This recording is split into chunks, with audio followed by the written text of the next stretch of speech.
जय माता दी मित्रों, जिस प्रश्न का उत्तर के लिए आप हमारे चैनल पे आए हैं उस प्रश्न का उत्तर आज के अध्ययन के दौरान इस प्राचीन पुस्तक में मुझे लिखित मिली है। तो चलिए सीधे पुस्तक में लिखित जानकारी मैं आप सभी को बताता हूं, क्योंकि मेरी कही गई बातों को लोग गलत साबित कर सकते हैं लेकिन शास्त्र में लिखित बातों को कोई गलत साबित नहीं कर सकता। तो चलिए शुरू करते हैं। तो सुनिए, इसमें लिखित है, अनेक महापुरुषों का ऐसा कथन है कि मंत्र जप में जितनी शक्ति एवं सामर्थ्यता होती है साधना की अन्य पद्धतियों में उतनी नहीं पाई जाती। मंत्र में इतनी शक्ति होती है कि उनके द्वारा परमात्मा अथवा देवता के प्रति आकर्षण पैदा हो जाता है तथा इस साधना पथ पर अग्रसर होने वाले साधक को परमात्मा के आनंद तत्व की अनुभूति कम अधिक मात्रा में होती रहती है। जिस प्रकार परमात्मा की महिमा एवं गुण अनंत है, उसी प्रकार उनके नाम की महिमा एवं गुण भी अनंत है। संत तुकाराम ने भी अपने अभंग में कहा है कि नाम की महिमा के संबंध में क्या कहा जाए, स्वयं परमात्मा भी अपने नाम की महिमा को नहीं जान पाए हैं। और भी कुछ जरूरी जानकारी है वो भी मैं आप सभी को बताता हूं, ध्यान से सुनिएगा। परमात्मा प्राप्ति का सर्वोत्तम एवं सरल उपाय मंत्र जप ही है। इसे साधारण भाषा में नाम स्मरण कहा गया है।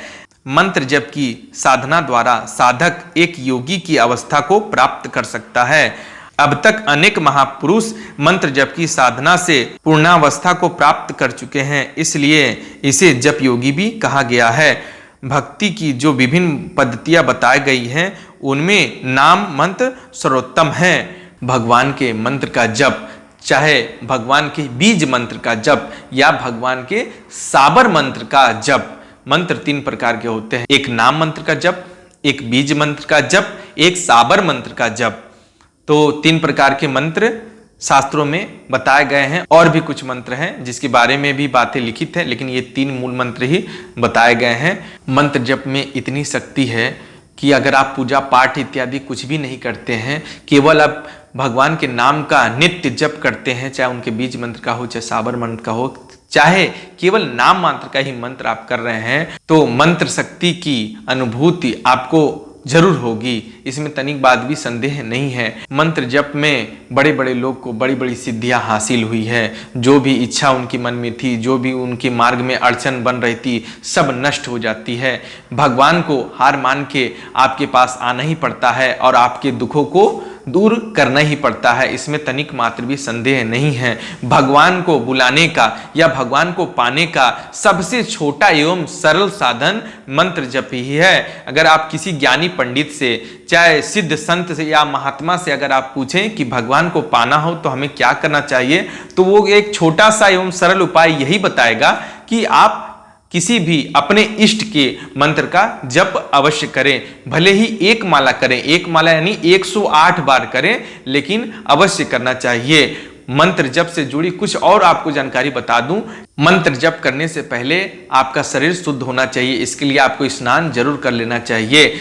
मंत्र जप अगर आप करने जा रहे हैं तो कोशिश ये करें, अगर आप मंत्र जप करने जा रहे हैं तो एक बात ध्यान दें कि अगर आप शौचालय गए हैं तो आप फिर से नहा के आप मंत्र जप में बैठे। ये कदापि ना सोचे कि मैंने सुबह स्नान किया था तो अब क्यों करूं, ऐसी बात नहीं है। मंत्र जप जब आप करते हैं तो भगवान से आपका तार सीधे जुड़ जाता है, उसमें थोड़ा भी कट ऑफ की समस्या नहीं रहती। तो इसी के लिए आप विशुद्ध अवस्था में बिल्कुल भी मंत्र जप ना करें, एकदम शुद्ध अवस्था में ही मंत्र जप करें। मंत्र से जुड़ी एक जानकारी और दे दूं कि गले में पहनने वाला माला के द्वारा आप जप कदापि ना करें।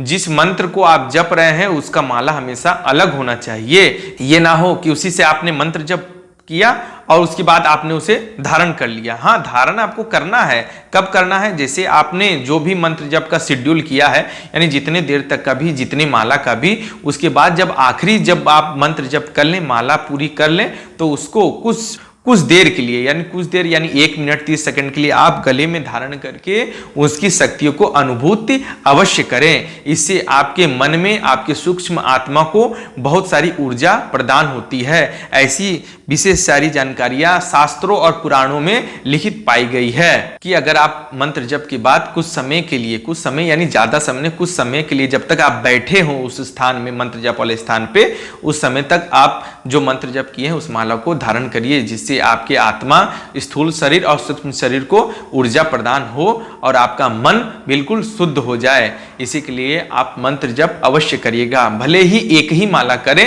लेकिन कोशिश करिएगा। अगर परमात्मा ने चाहा तो वो आपको अपना भक्त बना लेंगे और समय वो अपने आप ही आपको निकालने के लिए मजबूर कर देंगे। इसमें तनिक मात्र भी संदेह नहीं है। बस आप एक बार कोशिश करें, क्योंकि भगवान कभी भी किसी के लिए अड़चन नहीं बनते।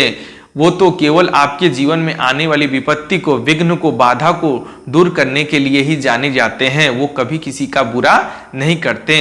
इसीलिए उनका जप, उनकी आरती आराधना अवश्य करनी चाहिए। अगर जानकारी पसंद आई हो तो चैनल को सब्सक्राइब जरूर करिएगा। जय माता दी।